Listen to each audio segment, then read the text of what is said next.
Chairman of the occasion. Can shift to your back. Can shift to your back.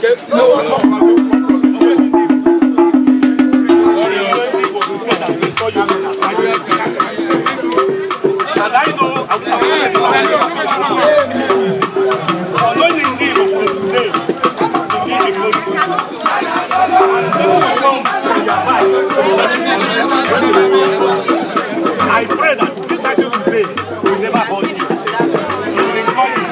Your family will enjoy it. Then you will be well with you. In the name of the devil. In Jesus' name.